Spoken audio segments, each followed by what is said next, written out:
Hello, good morning. मी समृद्धी गंजी. आज आम्ही जातोय महाराष्ट्रातल्या आराध्य दैवताला भेटायला. त्याच्या महाराष्ट्रातल्या मानाच्या 8 ठिकाणी भेट द्यायला. तर आम्ही जातोय अष्टविनायक दर्शनाला. तर चला आमच्यासोबत.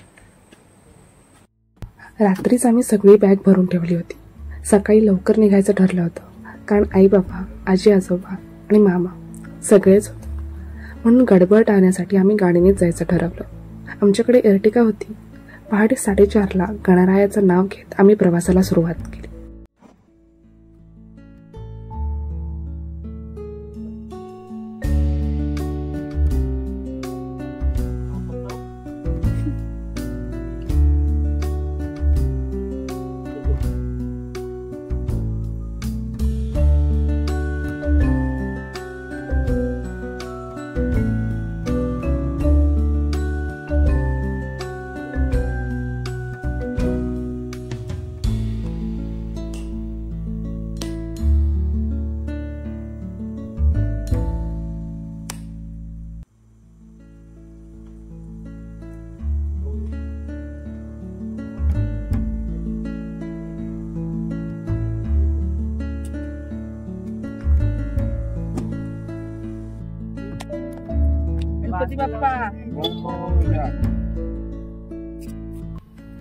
या व्हिडिओमध्ये आपण अष्टविनायकांपैकी 2 गणपतींना म्हणजेच वरद विनायक आणि बल्लाळेश्वर या दोन्ही गणपतींचं दर्शन घेणार आहोत. ही दोन्ही ठिकाणं रायगड जिल्ह्यात आहेत आणि एकमेकांपासून साधारण 40 किलोमीटर अंतरावर आहेत. रेल्वेने येणाऱ्यांसाठी खोपोली स्टेशन हे दोन्ही ठिकाणांसाठी सर्वात जवळचं आहे. जर तुम्ही बसने किंवा स्वतःच्या वाहनाने यायचं ठरवलं तर मुंबई, पनवेल, पुणे, अलिबाग या ठिकाणाहून एसटी सेवा आणि रोड कनेक्टिव्हिटी सुद्धा दोन्ही उत्तम आहेत. पनवेल ते महाड हे अंतर साधारण 85 किलोमीटर आहे आणि आम्ही अवघ्या अर्ध्या तासामध्ये तिथे पोहोचलो. हे आहे महाडचं वरद विनायकाचं मंदिर. आपल्या अष्टविनायका पहिल्या मंदिराची सुरुवात.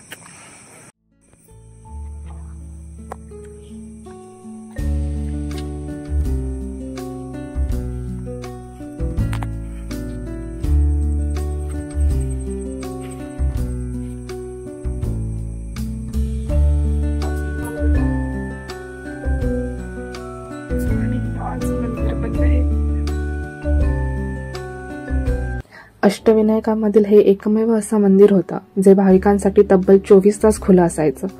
पण आता संस्थानांकडून या मंदिराला ही वेळेची पद्धत लागू झाली आहे.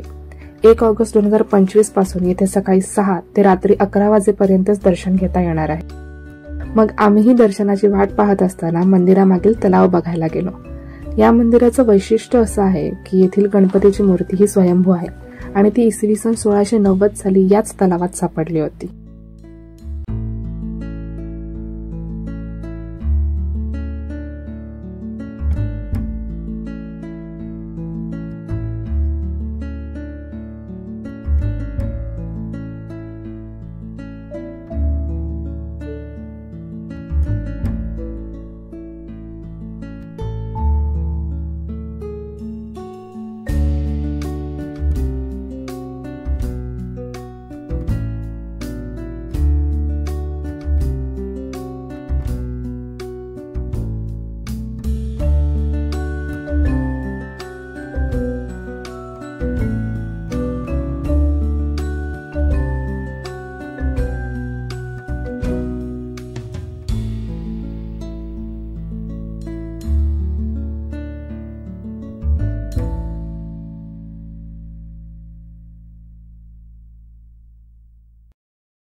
याच मंदिराच्या मागील बाजूस श्री दत्तगुरू यांचे लहान सुबक पण सुंदर असे मंदिर आहे.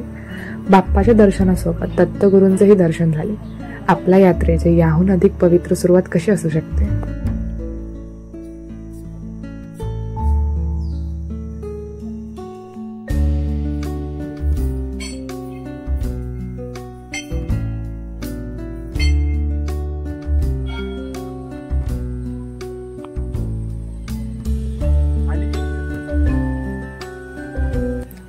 वरदविनायकाचं दर्शन घेतल्यानंतर आमचा पुढचा प्रवास सुरू झाला तो पालीच्या बल्लाळेश्वर गणपतीकडे. महाड ते पाली हे अंतर साधारण 40 किलोमीटर आहे. डोंगरदऱ्या, हिरवाई आणि रस्त्यात येणारी मंद वाळ्याची झुळूक प्रत्येक क्षण गणरायाच्या कृपेने अधिक पवित्र वाटत होता.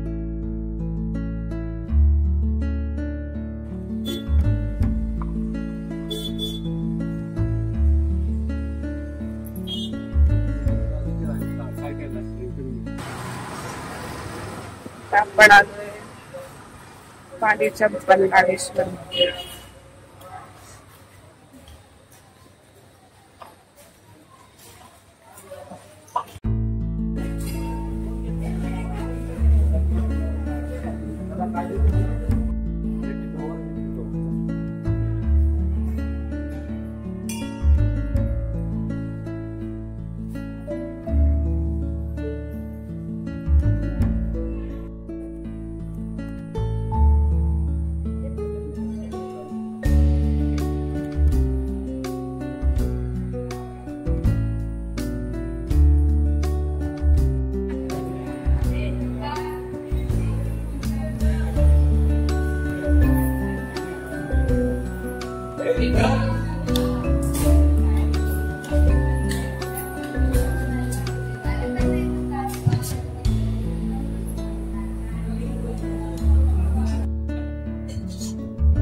पालीतील बल्लाळेश्वर गणपती हीच ती जागा जिथे गणराय स्वतः आपल्या भक्त बल्लाळाचं रक्षण करण्यासाठी प्रकट झाला. मंदिरासमोरचा तलाव, त्यात स्वच्छ पाणी, त्यात निवांत पोहत असणारी कासवं आणि त्या भोवतीचं शांत समाधानी वातावरण मनाला अगदी प्रसन्न करून जातं. गणरायाच्या चरणी बसून त्या तलावाकडे बघताना मनात एकच भावना निर्माण होते, शांती, श्रद्धा आणि समाधान.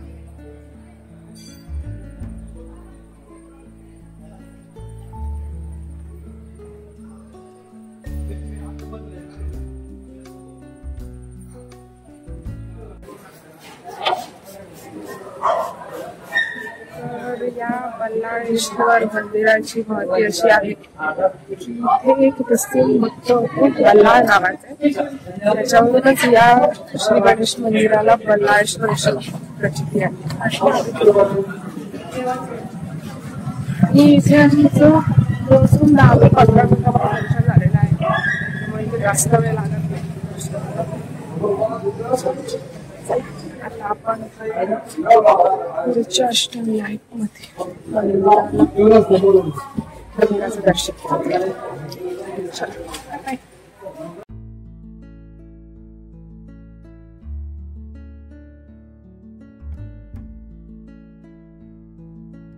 ही आमची अष्टविनायक प्रवासाची पहिली पायरी होती. वरदविनायक आणि बल्लाळेश्वर या दोन्ही गणपतींच्या दर्शनानं मन अगदी समाधानाने भरून गेलं. पुढच्या व्हिडिओमध्ये आपण अष्टविनायकांपैकी पुढील गणपतीच्या दर्शनाला जाणार आहोत. अजून भक्तिभावाने भरलेला प्रवास, अजून सुंदर अनुभव घेण्यासाठी चॅनलला सबस्क्राईब करा. व्हिडिओ आवडला असेल तर लाईक करा आणि शेअर नक्की करा. भेटूया लवकरच.